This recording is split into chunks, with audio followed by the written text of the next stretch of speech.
Welcome to this tutorial about data visualization in RapidMiner. This video tutorial is being carried out with RapidMiner 9.5. Previous versions of RapidMiner may have slightly different ways of accessing the visualizations that we'll be showing. When starting to work in a new dataset, the first thing we should do is try to familiarize ourselves a little bit with the dataset, and that's typically accomplished by computing some statistics describing the data, such as, for example, the mean, the mode, the standard deviation, the minimum, the maximum, and so on, and also by visualizing the data. And that's the type of functionality we're going to learn how to use in RapidMiner. We need to start with one of the sample datasets, which is available in the RapidMiner, which is the weather dataset called Golf in RapidMiner. It's information about some golf games, meteorological conditions, and whether the golf game was played or not. By running this process, we just visualize the data. We only have 14 examples. Examples is how instances are called within RapidMiner. Each example is an instance represented by a feature vector. Each of the rows here, it will be one of those feature vectors. I have 4 different features: outlook, temperature, humidity, and wind. And we have another column, which is the special attribute.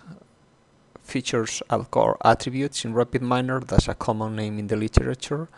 The special attribute, it is the class. This is typically what we want to predict in this dataset.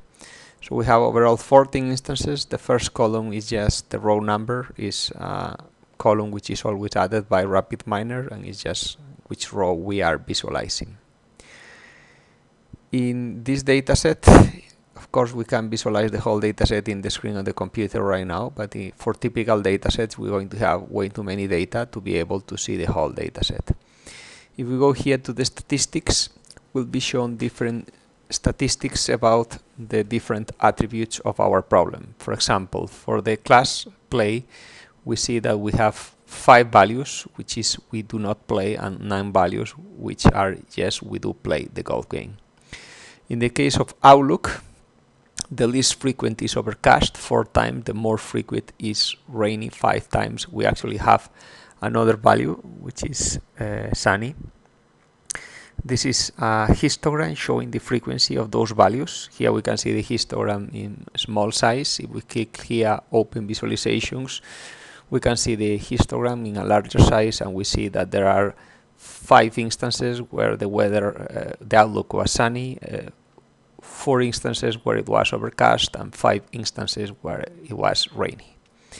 If we go back to statistics, for example, temperature in this dataset is a numeric attribute. The minimum temperature was 64 degrees Fahrenheit and maximum 85, and the average was 73.5, and the standard deviation was 6.5. Humidity is also a metric in this dataset, and we can see here again minimum, maximum, average, and standard deviation. Wind is also a label in this dataset. So over here we can get some idea of this dataset, how many attributes do I have, how many instances, and what are the minimum, maximum values, and so on. We're going to go back to the design, and we're going to drag a second dataset, the iris dataset, which is information about 150 measurements of the sepals and the petals of 3 different species of iris flowers. I'm going to connect the output of the operator to the output of the process and run it, and we'll see the 150 instances, examples according to RapidMiner. In this version of the iris dataset, we have, besides the label, the class, a unique identifier of each of those instances. On top of that, the RapidMiner is adding the row number. If we go to statistics here, again, we can see how we have 3 different labels and how we have exactly 50 instances of each of those values for the label: iris setosa, iris versicolor, and iris virginia. We can see for the different attributes, all of them metric, which is the minimum, the maximum, and the average value. And we can see the shape of the histogram. And for example, here we can see that the attribute A1 and A2 is not very clear whether I'm going to be able to differentiate different classes of iris flowers based on them, but the attribute A3 looks more promising. Let's look in a little bit more detail, for example, the histogram of the attribute A1. I could just click here, or I can go to visualizations. And here in visualizations, I may choose the visualization corresponding with the histogram. And I'm going to plot the attribute A1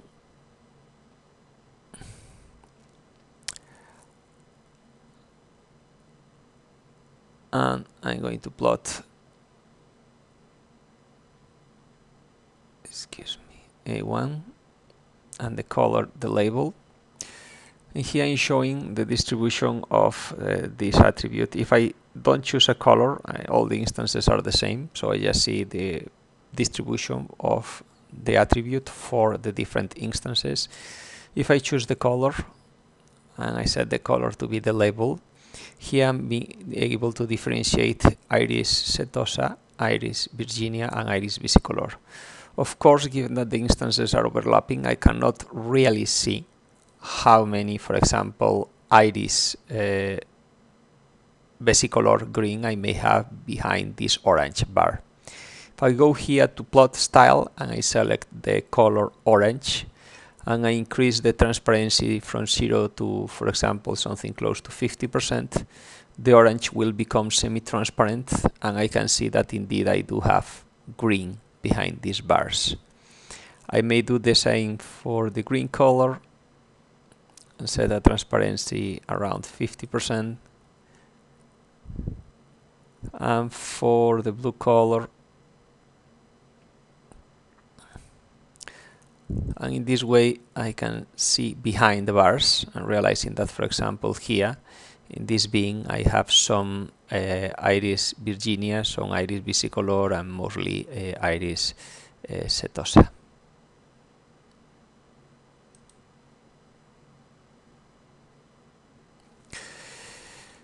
In this case, this attribute could be a little bit useful to separate the different species, because it looks like iris virginia tends to have mostly larger values, although it does overlap with the other two, and iris setosa tends to have smaller values, but again is overlapping with the other two.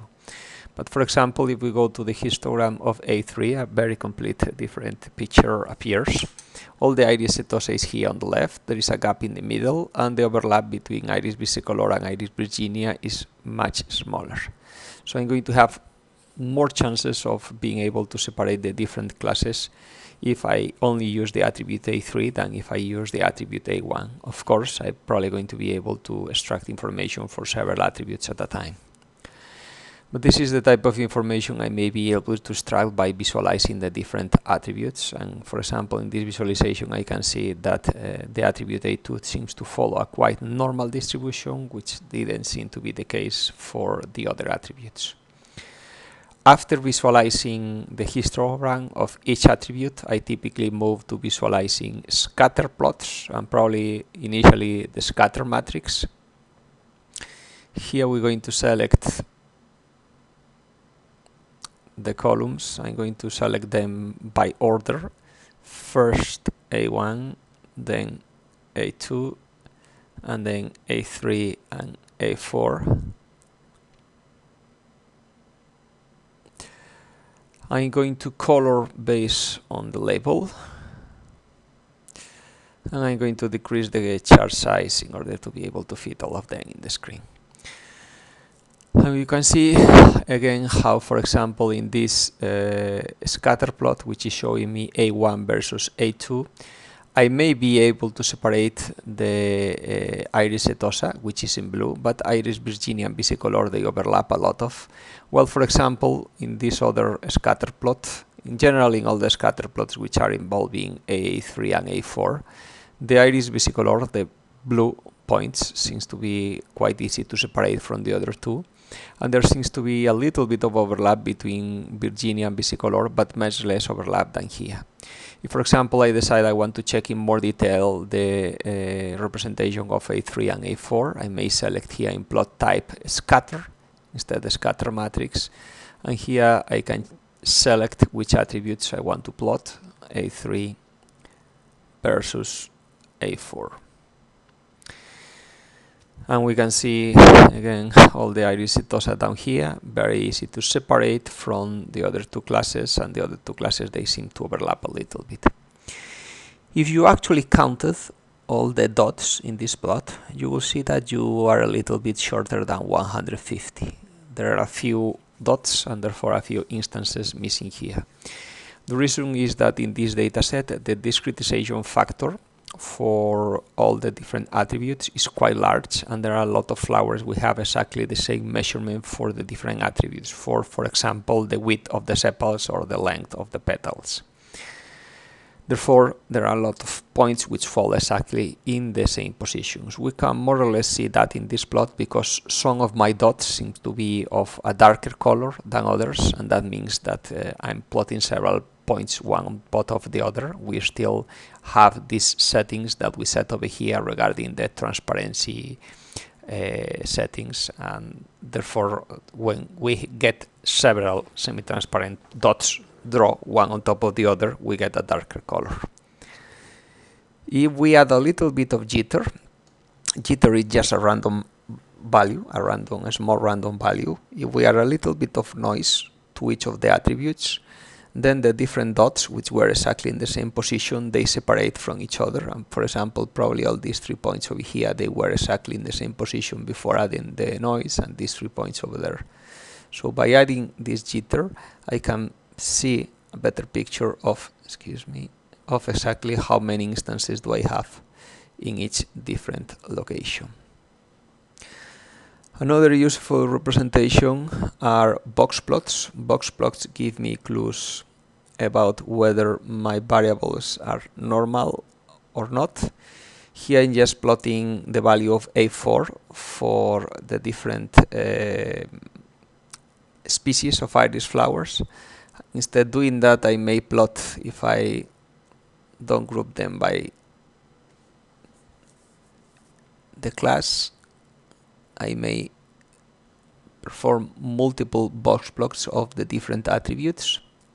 So I have selected 4 attributes, and for example here I don't seem to have any outliers. If I had outliers, potential outliers, they would have been drawn as dots outside the whiskers of the box plot. And I can see how, in this case, the median is very close to this side of the box than to the other. It's not in the middle, as more or less happens for the attribute A2. The fact that in the attribute A2, the median is more or less in the middle of the upper and lower quartile means that that attribute probably follows a normal or close to a normal distribution, while in this case the distribution is clearly non-normal because the median is much closer to the upper quartile than to the lower. If we go back to the histograms, we plot the attribute 8 2, we can see how indeed this distribution is quite close to a normal distribution. It could very well be that A2 follows a normal distribution, but if we plot the histogram of the attribute A3, which according to the box plot did not follow a normal distribution, we can see indeed how this is not a normal distribution. The right side could be a normal distribution by itself, but this is not a normal distribution, and overall the attribute A3 is not following a normal distribution. Another type of plot that we have covered in the theoretical part of the course is the parallel coordinates plot. In this type of plot, we can see correlation among the different data, adding them in the same order always, so we get always the same result, the same plots, A1, A2, A3, and A4, and let's color by the class.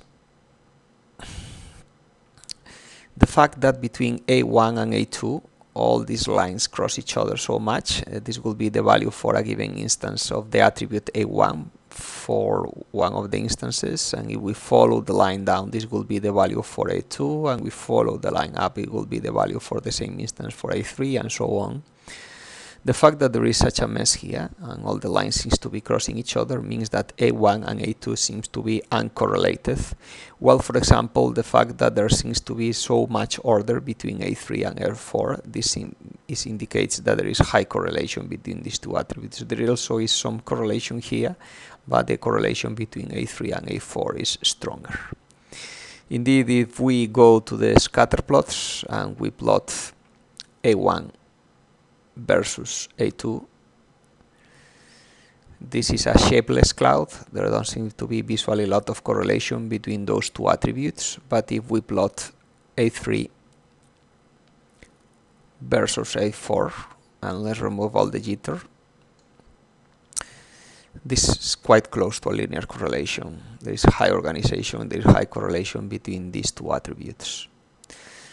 There are other types of plots here. You may play with them and look for plots which could be suitable for other problems. For example, we have a three-dimensional scatter plot where I can choose, for example, A3, A4, and let's add A1 over here.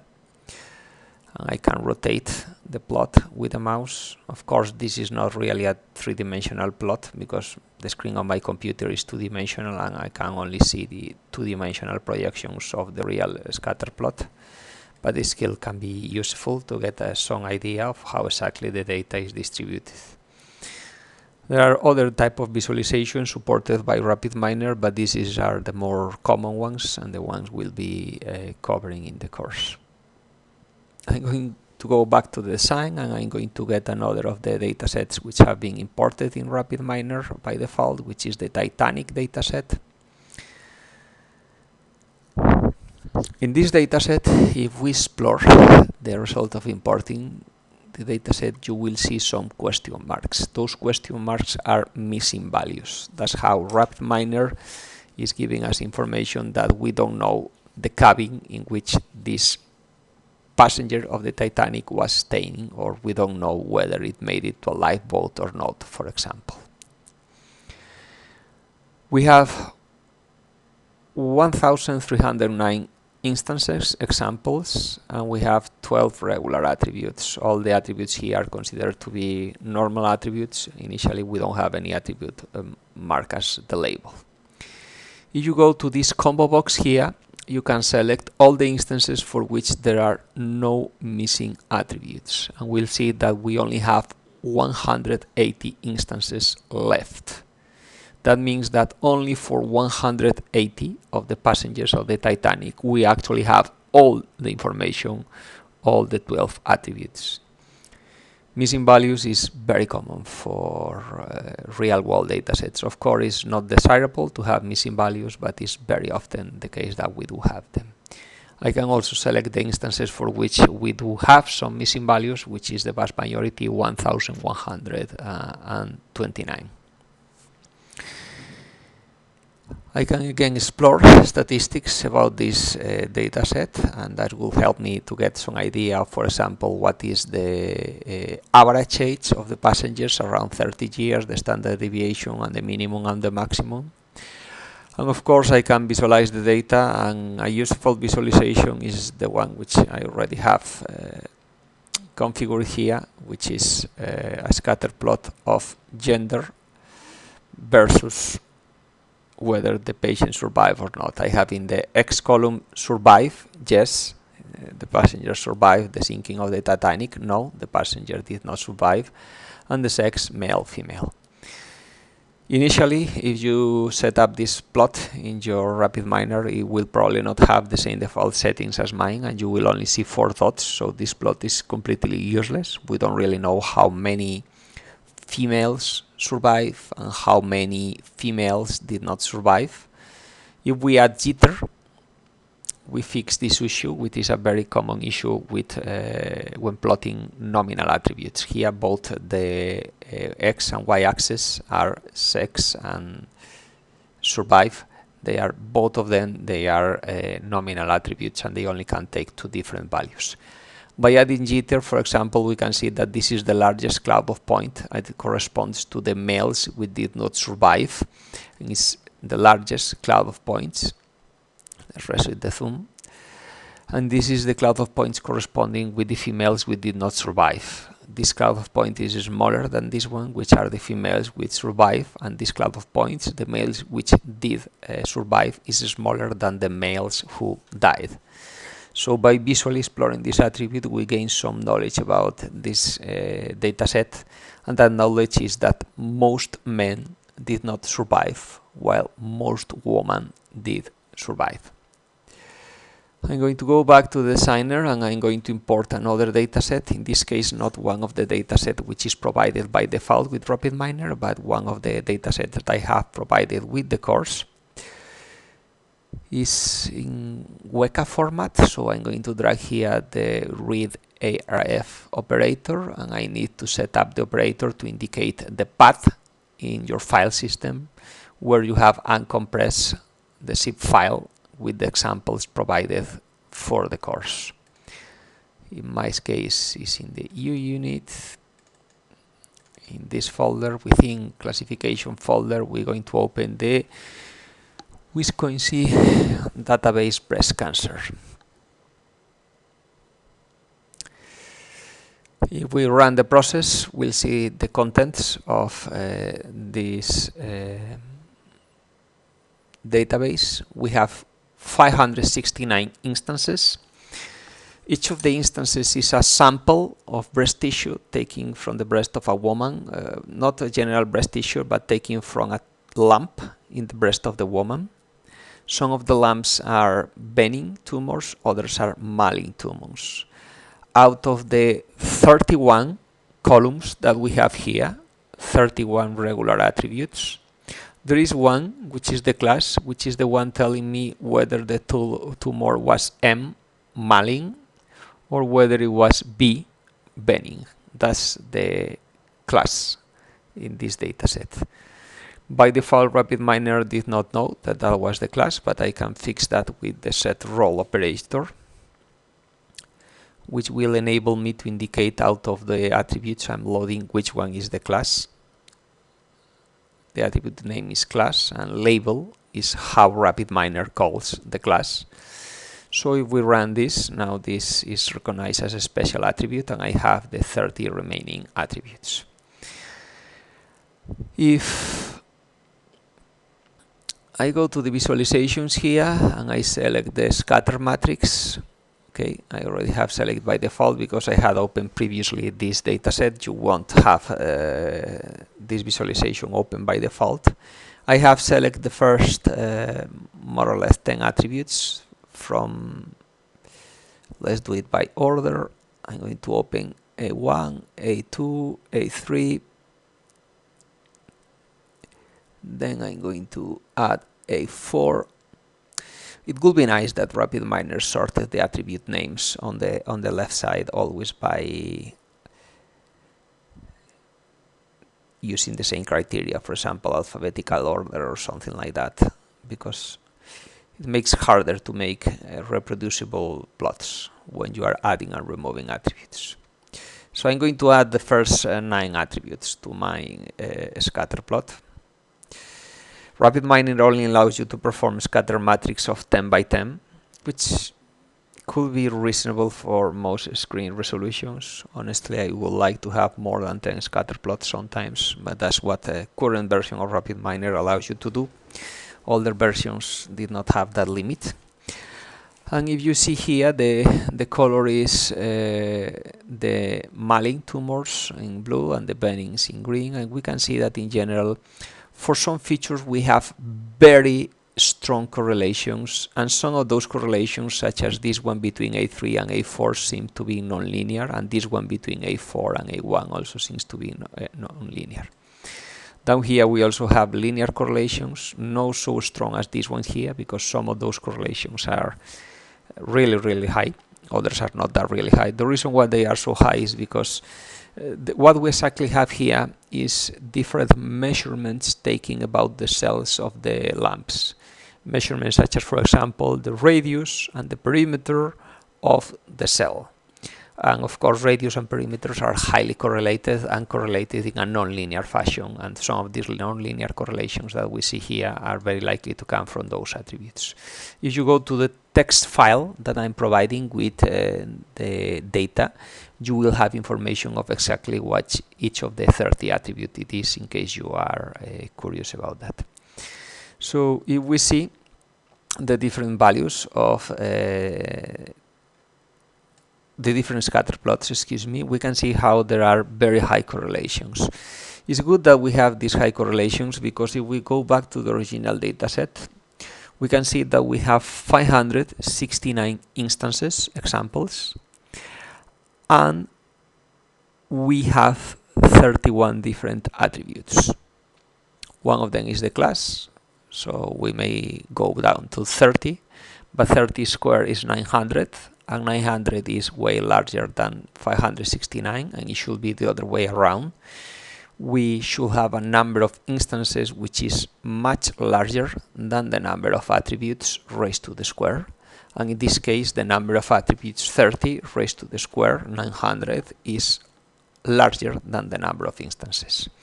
This makes very likely that we're going to find a lot of false patterns in our data, because there could be a lot of hyperplanes in that 30 dimensionality feature space. We will separate Malin and Benning tumors just because we have too few data and we have undersampled the feature space for the number of dimensions we have.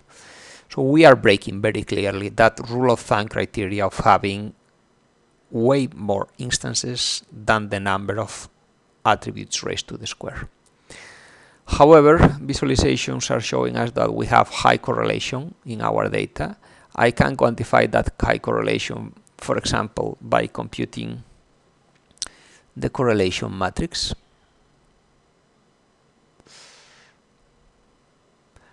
And indeed, if we run it, we see how there are a lot of values, the one which are showing in a darker bluish color.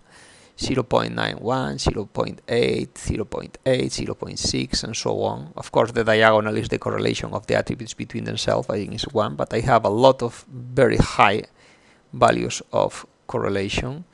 I can use this visualization where I visualize in the whole matrix using colors, and the closer it is to red, the closer the correlation it is to 1. And indeed, yes, I can see very high values. For example, the attribute A1 and A21 have a correlation of 0.97, and that's kind of good for my situation, because having such high correlation between my attributes is going to give me the chance to apply a technique such as principal component analysis to reduce the number of attributes by exploiting these correlations.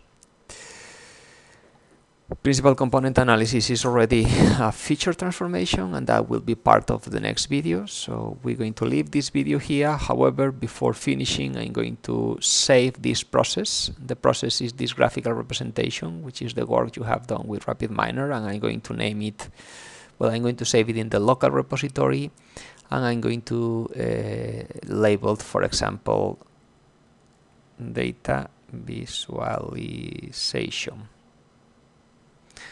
And now in my local repository, I'm going to have the data visualization process, which is this process over here, and I will be able to open it again in the case I want to go back to this